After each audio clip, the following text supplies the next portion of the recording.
Today is Saturday, June 21st. We're taking a closer look at nuclear power, the pros, the cons, and the debate over what role it should play in America's energy future.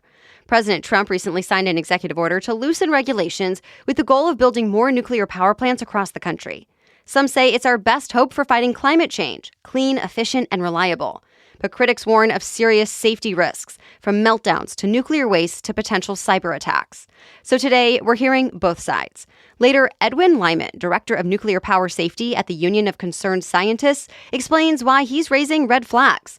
But first, Kerry Emanuel, Emeritus Professor of Atmospheric Science at MIT, explains why he believes nuclear isn't just useful, it's essential. Welcome to the Newsworthy Special Edition Saturday, when we sit down with a different expert or celebrity every Saturday to talk about something in the news.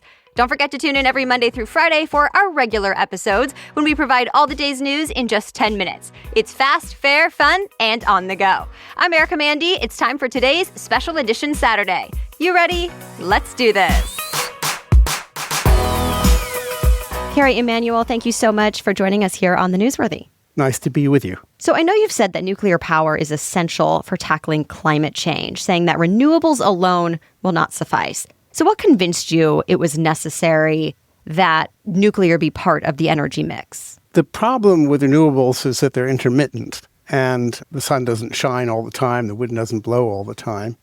And to deal with that intermittency, you need either a backup, which we call baseload, that is a power source that runs 24/7, and or you need to be able to store energy. And that's the catch.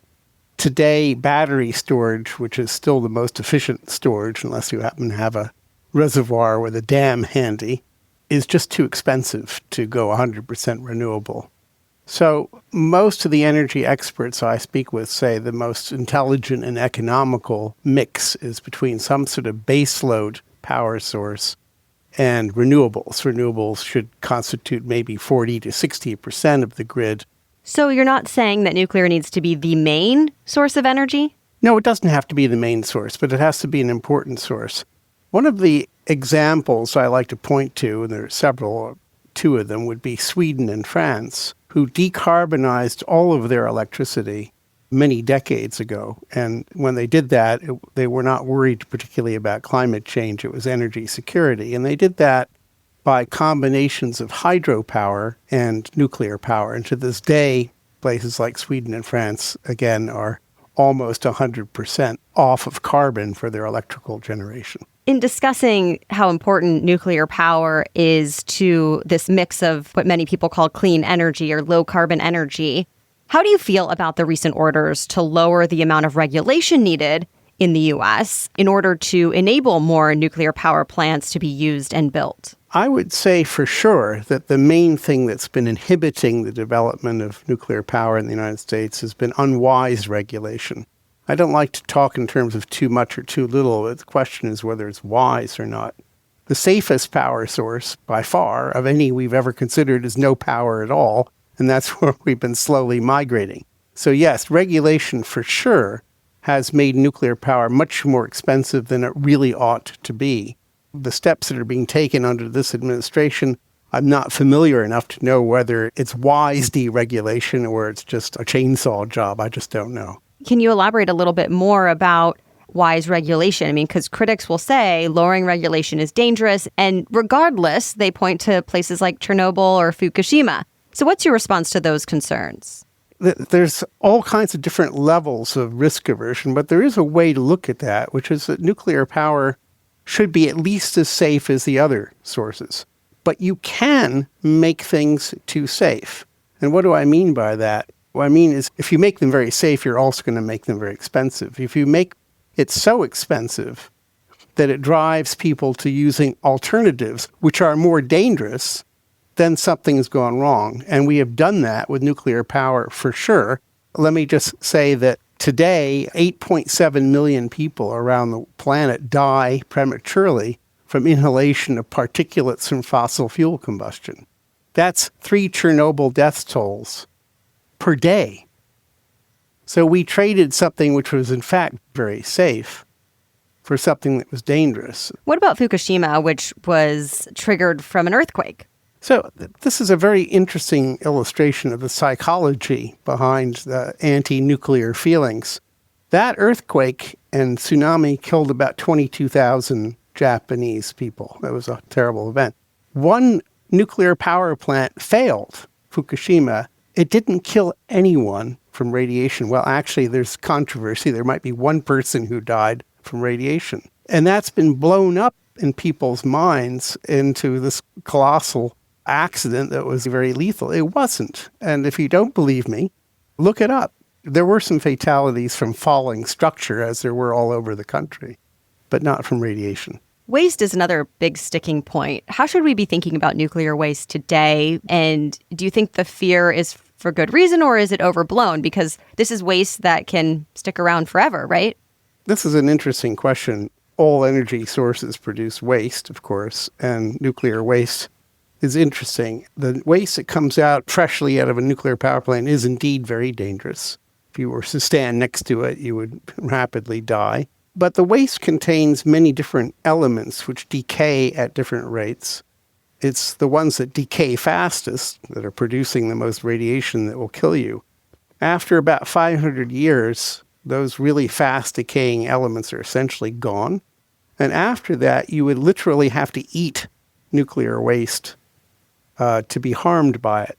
So by that time, by 500 years, which is not very long when we're talking about geological repositories, after that amount of time, it's equivalent to chemical waste. So heavy metals like cadmium, which, by the way, are parts of solar, lots of solar arrays, they have a half-life of infinity. They never decay. And we deal with them. How do you see these small modular reactors fitting into the future? Are they a real game changer or still more hype than reality? I think that hasn't been decided yet. Let me try to explain a little bit the economics of it. From a raw economic standpoint, a larger plant is more efficient. That is, it's cheaper to run it. However, it's much more expensive to build. So the capital costs of a classical light water reactor are enormous, mostly because of the unwise character of the regulations. But the operating costs are quite small. The modular reactor, in essence, switches or swaps a little bit of that capital cost into the operating costs. So they're smaller, they're not as efficient, but they're much cheaper to build.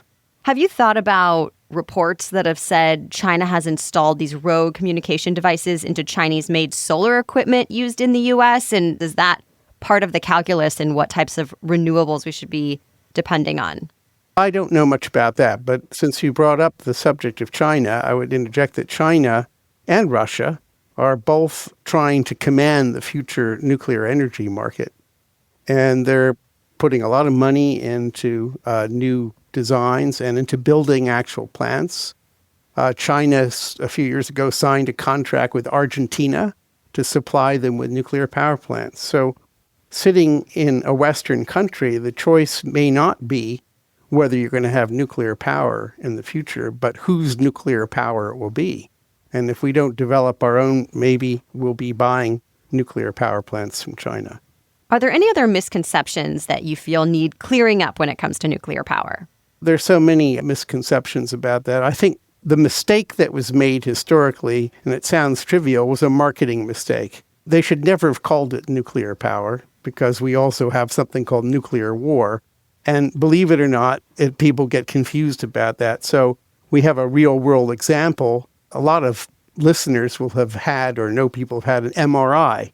What does MRI actually stand for? Magnetic resonance imaging, which makes no sense. But it really is nuclear magnetic resonance imaging. And that's what it was called initially, and nobody would go in the machine.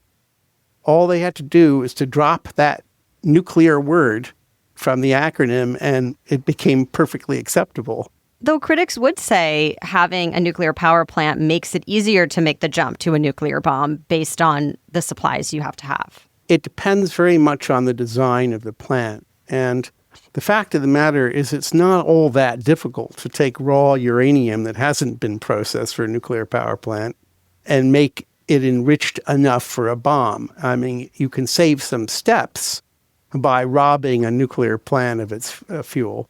But there are other plant designs, for example, going to a thorium rather than a uranium-based plant, that make that much more difficult for a would-be terrorists. So there are measures we can take to reduce that risk greatly.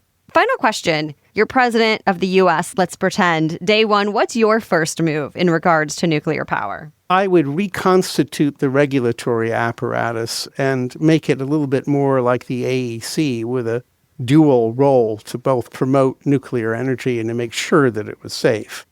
And I think if we could do that and take other measures, tax breaks and things to promote this, we could do what France and Sweden did decades ago. We could really decarbonize quickly and wind up with a much better energy system, a much better grid. We're going to need a lot more power. People forget that. We're going to at least double global consumption of electricity by 2050. The advent of AI will probably accelerate that because it's very energy hungry. We need more energy. And I think this is the way to go. Still ahead, not everyone's sold on nuclear. In fact, Edwin Lyman, director of nuclear power safety at the Union of Concerned Scientists, warns that aging reactors, loosened safety rules, and untested new designs could put communities at risk. That's coming up. But first, a break for our sponsors. The Newsworthy is brought to you by Skylight. If your brain feels like it's already at full capacity with to-dos, errands, birthdays, dinner plans, and more, Skylight Calendar is for you. I mean, it's really for any family that wants to get more organized and streamlined. It syncs your entire family's schedule onto a sleek digital display so you can focus more on the important things, like actually drinking your coffee in peace, for example. I have loved our Skylight calendar. It helps keep my husband and I on the same page with synced calendars, synced lists, and meal plans. And it gives my kiddo a place to check off his routine each day in a really fun way. And I can't speak highly enough about the way you can upload pictures, PDFs, URLs, birthday invitations, and more, and it'll just auto-load what you need right into your recipes or calendar. Amazing.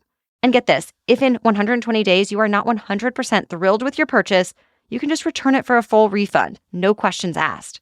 Plus, right now, Skylight is offering our listeners $30 off their 15-inch calendars by going to skylightcal.com/newsworthy. Go to skylightcal.com/newsworthy for $30 off your 15-inch calendar. It's skylightcal.com/newsworthy. The Newsworthy is also brought to you by Fatty 15.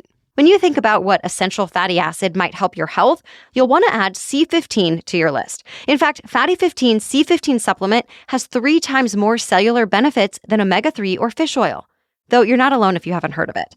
Fatty 15 co-founder Dr. Stephanie Van Watson discovered the benefits of C15 while working with the U.S. Navy to continually improve the health and welfare of aging dolphins. It eventually led to studies finding what the company calls the first new nutritional deficiency in 75 years called cellular fragility syndrome, and as many as 1 in 3 people worldwide may have it. So to help fix this and further extend our health and longevity, a team of doctors working with the U.S. Navy spent over a decade to develop the pure, optimized, and bioavailable C15 ingredient in Fatty 15. Thankfully, Fatty 15 repairs age-related damage to cells, protects them from future breakdown, and activates pathways in the body that help regulate our sleep, mood, and natural repair mechanisms that support our overall health. I personally love that you can get all those benefits through a vegan-friendly supplement that has 0 flavors, no aftertaste, no fillers, no allergens, and no preservatives. Fatty 15 is on a mission to optimize your C15 levels to help you live healthier, longer. You can get an additional 15% off their 90-day subscription starter kit by going to fatty15.com/newsworthy and using the code newsworthy at checkout. Now to my conversation with Edwin Lyman. Edwin Lyman, thank you so much for joining us here on the Newsworthy. It's a pleasure. So can you first just give us a brief but overall take on nuclear power from your perspective, whether this type of clean or low carbon energy is ultimately worth it in your mind? Well, nuclear power is low carbon, and that is perhaps one of its only benefits, but it also has a lot of risks. And these are risks that other types of low carbon energy like wind and solar don't have. So if you're going to have safe nuclear power, you really need to take the precautions to make sure that it's safe. And the problem is that is not easy to do, and it costs a lot of money. And you've made it clear in a recent article that You're concerned about President Trump's recent executive order to essentially lower the regulations in place now on nuclear power plants. The hope there being to enable more nuclear power plants to be built and used. So what stands out to you the most, or what concerns you the most about this recent order? Well, the Trump administration's issued several orders that address nuclear power, and one of them is aimed at the Nuclear Regulatory Commission. And this order would essentially take a wrecking ball to the NRC. It would destroy its independence. And this is critical because it's very important to have a regulator that doesn't have conflicts of interest, that makes decisions based only on the science and the safety and security of the projects that are put before it. And it doesn't just do the bidding of the White House or whoever the president's buddies with at the moment and who has a pet project. And even before this order, you've flagged 13 U.S. nuclear power plants with serious safety or security issues. What are some of the biggest problems you found, and what do you think needs to happen even with those before this next step? The first thing is you have to have very strong maintenance. You have to inspect these complex facilities to make sure that things aren't happening, corrosion isn't happening in places that you don't expect it to happen, that equipment is working, that you're testing it, that you're maintaining it, to make sure that safety equipment is available when you need it. And all too often, managers and workers will try to take shortcuts or even not do the inspections and maintenance that they are committed to do in order to save a few bucks. To be clear for people, what's kind of the range of possibilities of concern? Like small accident, for example, to what could truly be a disaster. What's that range that you think about? Well, there's a wide range. And when nuclear power plants are operating routinely, they do emit radioactive material, and they're licensed and allowed to do that. But those emissions are controlled. But in a nuclear power plant, when it's operating, it generates tremendous amounts of heat. And that heat has to be removed very steadily and at a very high rate. But if you disrupt the removal of heat from the reactor, then within a matter of hours, that core, that highly radioactive core, can overheat and essentially destroy itself. And this is what we've seen in accidents such as the Fukushima disaster in Japan in 2011. But I should say, every nuclear power plants, this generation of nuclear power plants, has a structure called a containment building. So that in this worst case accident, if you have damage to the radioactive core and radioactive materials get out, they're still contained by this solid, leak-tight concrete structure.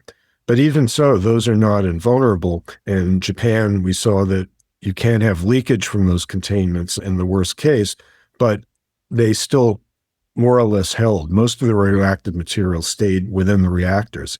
And what about storing nuclear waste? I know that's been a sticking point for decades. Can you explain why it's a concern and why it seems so hard to find a long-term solution?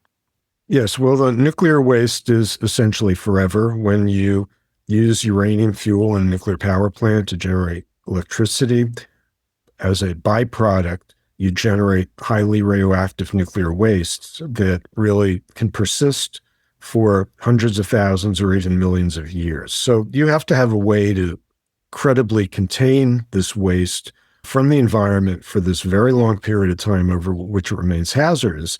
And that's a very daunting proposition. In fact, the only way to do that with any technical credibility is essentially to dig a deep underground repository where that fuel can be buried and isolated from the accessible environment, for instance, from groundwater, for tens or hundreds of thousands of years. I know you've also raised alarms about potential cyber attacks. Can you speak to that, as well as if technology has helped at all in trying to handle all of this? Yes, well, we all know that cyber attacks, it's very hard or impossible to defend against them. One of the main defenses against a cyber attack is not to have a digital system that can be attacked by a digital adversary. And in fact, one of the saving graces of the operating nuclear power fleet is that these plants are so old that many of them still have analog control systems. So they're less vulnerable to cyber attack than you would think. But over time, they're replacing analog systems with digital systems. Now, of course, technology can be used to improve nuclear safety, both new materials, new methods of doing inspections, including the intelligent use of artificial intelligence as opposed to the stupid use of it. These are all possibilities, but again, there's not going to be a completely technological solution to making nuclear power completely safe. When we think about the future as well, I know there's been a lot of buzz around a new kind of fuel known as HALEU, I believe it's called.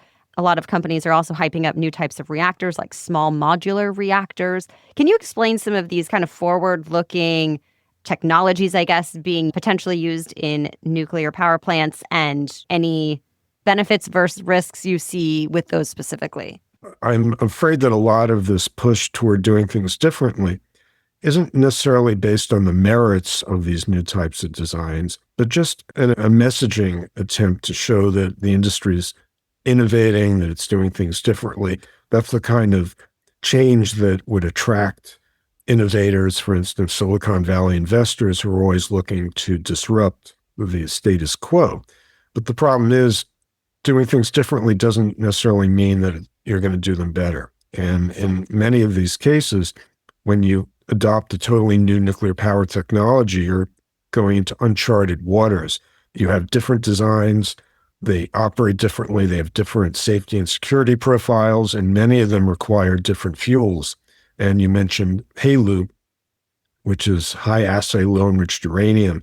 And this is a type of nuclear fuel that requires more refinement from uranium ore than the fuel that's used in current nuclear power plants. And in many cases, these new types of reactors need this material in order to work. They can't do without it. That doesn't mean that it's better than ordinary fuels. It's just a necessity to have a different type of reactor. In fact, this type of fuel poses different and greater risks than the uranium fuel that is used to power current operating reactors because it's a more highly enriched fuel. And that means that it has a greater proportion of the kind of isotopes that are useful in nuclear power plants, but can also be used to make nuclear fuel for weapons. Anything else you want to add, or just, a final thought or takeaway for our audience? I would reiterate that to have a strong regulator, to have a regulator that's stable, that has clear rules that everyone understands, that's in the benefit of the industry. That's not a roadblock.